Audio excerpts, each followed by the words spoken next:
Welcome, Flyers fans. You're listening to Chris Mayer, Flyers Fan Mania 93 on YouTube.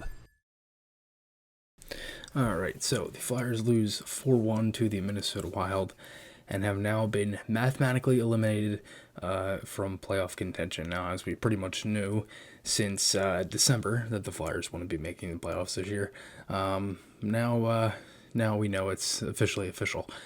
So they're out mathematically in a game where, honestly, I didn't necessarily... It wasn't the best game. A handful of good things in this one. I thought Noah Cates looked very good in his debut. He's just a really smart hockey player, and you saw that. I really liked Frost with Tippett. I think their chemistry is growing and growing. I thought Tippett had a really nice game. But besides that, that's pretty much it. From the pretty good start to this one, it was pretty much back and forth. And if you watched my video earlier on the Ronnie Attard signing, I had mentioned the lines for tonight, but I'll go over them again.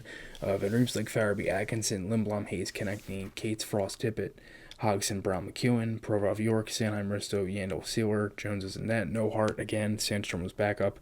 And again, first period, back and forth. Wild have two chances, Flyers come back with a 3-on-2 rush. Pretty good first initial shift by the Cates line. Flyers were essentially stuck in their own zone for good chunks of this game. While they're a very aggressive team, and if the Flyers were at least stuck once or twice and couldn't move the puck out, it seemed like it was just going to be a long night from there. And it felt like the first three actual scoring chances the Flyers had in this game were because they were able to break out of their own zone quick, and they had a good 3-on-2 rush with skating room just because of the way that the Wild forecheck that the Flyers were at least able to, go the other way and have more room since all three forwards were stuck so low in the zone for Minnesota.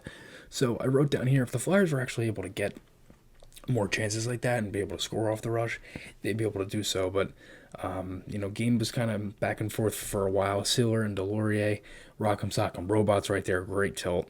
The Cates had a really nice steal, quick backhand shot. Wild came back with a chance of their own, and then the Wild would end up scoring 1-0 from Dumba. So Sealer was in the box, so the Flyers were only playing with 5 defensemen. So Sanheim was out with York, and it looked like all the Flyers kind of congealed into one and then spread it out. Like they started to spread out a little bit, and as that happened, Sanheim was the only one open because Yandel started to go up the other way on the breakout, and Dumba's wide open. Boldy slam dunk for Dumba, 1-0 power play. Penalty on Ristolainen, 2-0 Kaprizov shoots, finds net.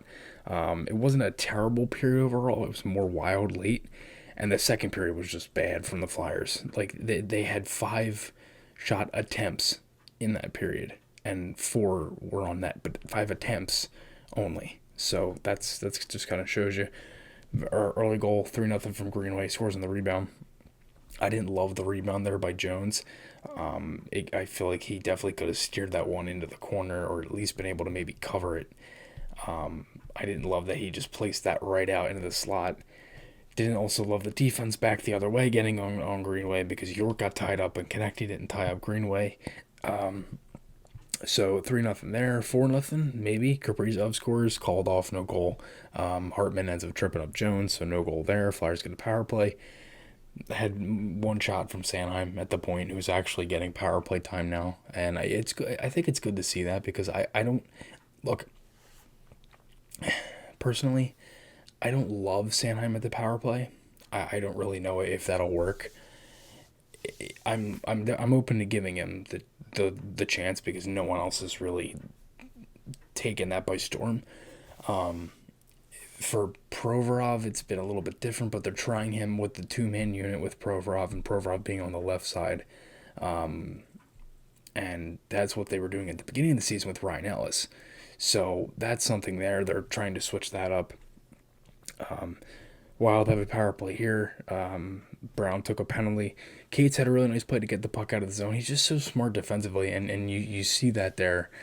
He read the play, and he had a lot of good plays in this game where he just made soft little plays that would either spring Tippett or spring Frost. And I thought Tippett had a really good game overall, just skating. I mean, he was moving really well throughout the entire game.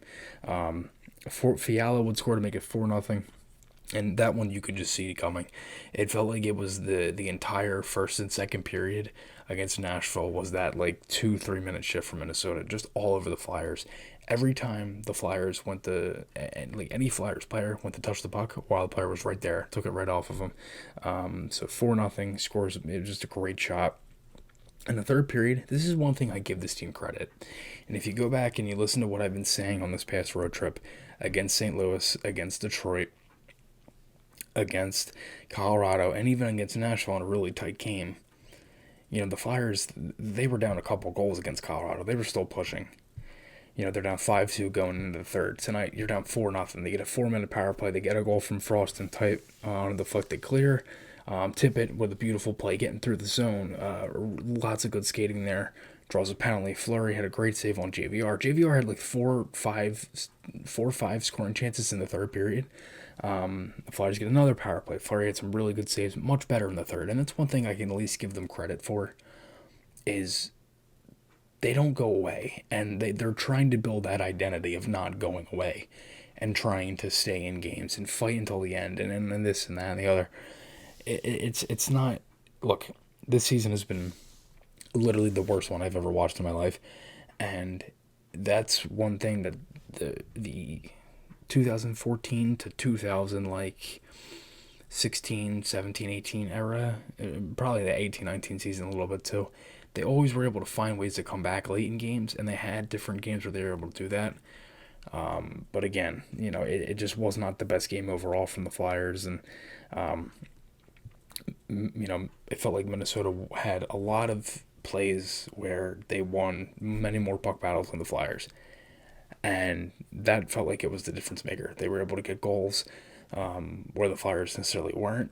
And the Flyers they just didn't pressure enough offensively in the second period to really even have much of a chance. It felt like after that Sealer fight, the Flyers couldn't really get much going, and they didn't have many chances after that. So let me know your guys' thoughts below. Flyers take on the Leafs Saturday night in Philadelphia here to start off April, the last month of the season. And again, tough season, just unbelievably bad, and mathematically eliminated again 2 years in a row. So that streak's over. I know as many people like to still bring that up, is that the make and miss.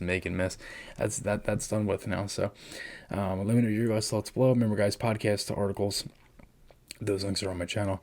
Hope you guys enjoyed this one. Remember, SeatGeek, Garrett Group Construction, and the merch link are in the description below. And I will talk to you all again soon.